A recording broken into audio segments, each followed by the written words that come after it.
दोस्तों, क्या आप जानते हैं कि किडनी शरीर का वो अंग है जो चुपचाप अपना काम करती रहती है और जब तक यह 80% तक खराब नहीं हो जाती तब तक कोई बड़ा दर्द लक्षण महसूस नहीं होता। तो यही कारण है कि इसे साइलेंट किलर कहा जाता है।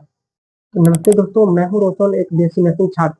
तो आज की इस वीडियो में हम सिर्फ लक्षणों की बात नहीं करेंगे, बल्कि ये समझेंगे कि किडनी फेलियर की नौबत क्यों आती है और आप घर बैठे अपनी किडनी की सेहत कैसे चेक कर सकते हैं। तो यह वीडियो थोड़ा सा लंबा हो सकता है, लेकिन यकीन मानिए इसके अंत तक आपके पास वो जानकारी होगी जो किसी की जान बचा सकती है।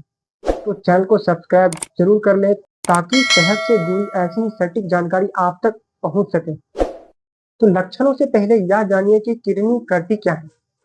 तो किडनी सिर्फ पेशाब नहीं बनाती या आपके खून को दिन में 40 बार साफ करती है, ब्लड प्रेशर कंट्रोल करती है और हड्डियों को मजबूत बनाने के लिए विटामिन डी को एक्टिव रखती है। अगर किडनी सुस्त हो जाए तो पूरे शरीर का सिस्टम बिगड़ जाता है।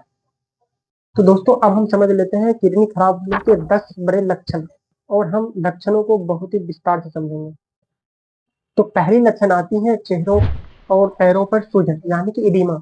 अगर सुबह उठने पर आंखों के नीचे पफिनेस है और शाम तक पैरों में सूजन आ जाती है तो इसका मतलब यह है कि किडनी सोडियम बाहर नहीं निकाल पा रही है।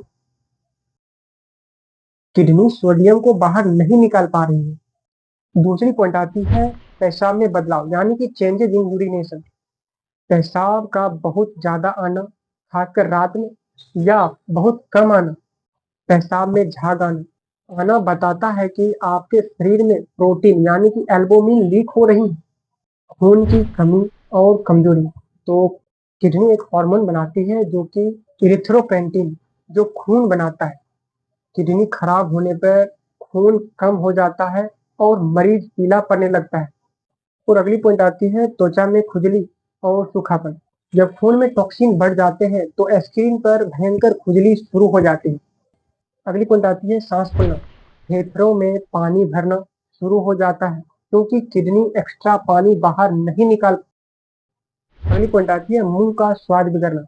मुंह से अमोनिया जैसी बदबू और खाने के बाद स्वाद में धातु आना। अगली पॉइंट आती है कमर में दर्द। तो किडनी के हिस्से में लगातार मीठे मीठे दर्द रहना। और अगली पॉइंट आती है नींद न आना और चिड़चिड़ापन। तो भूख न लगना और उल्टी जैसा महसूस होना तथा ब्लड प्रेशर का अचानक बढ़ना। तो अब बात करते हैं किन लोगों को ज्यादा खतरा हो सकता है। तो नर्सिंग के पढ़ाई के दौरान हमने पढ़ा है कि दो तरह के मरीज को सबसे ज्यादा सावधान रहनी चाहिए। पहली, डायबिटीज के मरीज। शुगर किडनी की छोटी नसों को डैमेज करती है। दूसरी आती है हाई ब्लड प्रेशर के मरीज। तो बढ़ा हुआ ब्लड प्रेशर किडनी के फिल्टर को फाड़ देता है। इसके अलावा जो लोग बिना बात के पैनकिलर्स लेते हैं, जैसे कि डाइक्लोफेन खाते हैं, उनकी किडनी बहुत ही जल्दी फेल होती है। तो दोस्तों, क्या आपने कभी गौर किया है कि आपके पेशाब में झाग आ रहा है या पैरों में सूजन है जिसे दबाने पर गड्ढा पड़ जाता है? कमेंट में अपनी समस्या लिखें। मैं कोशिश करूंगा कि आपको सही टेस्ट की सलाह दे सकूं। तो दोस्तों, अब हम समझ लेते हैं केएफटी की रिपोर्ट्स।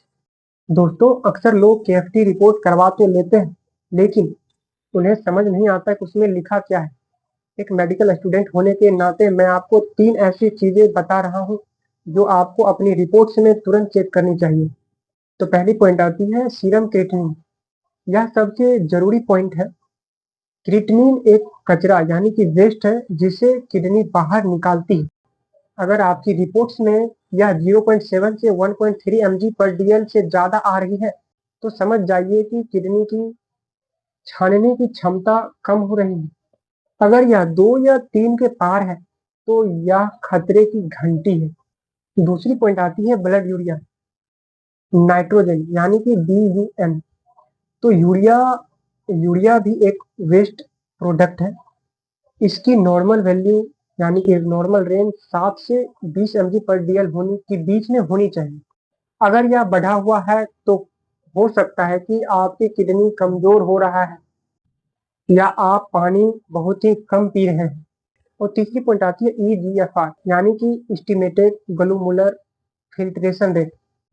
तो बहुत से लोग इसे नजरअंदाज कर देते हैं, लेकिन यह आपकी किडनी का स्कोर कार्ड है।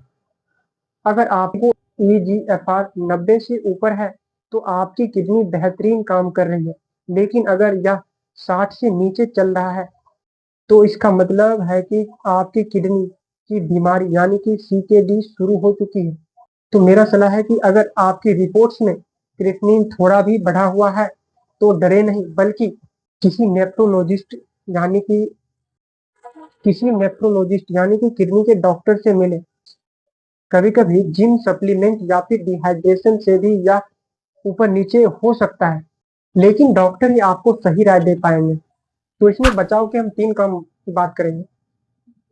तो दिन में कम से कम 3 से 4 लीटर पानी पिए, नमक का सेवन कम कर दें, साल में एक बार KFT की टेस्ट करवाएं यानी कि किडनी फंक्शन टेस्ट करवाएं, जिसकी कीमत मात्र 300 से 500 के बीच में होती है।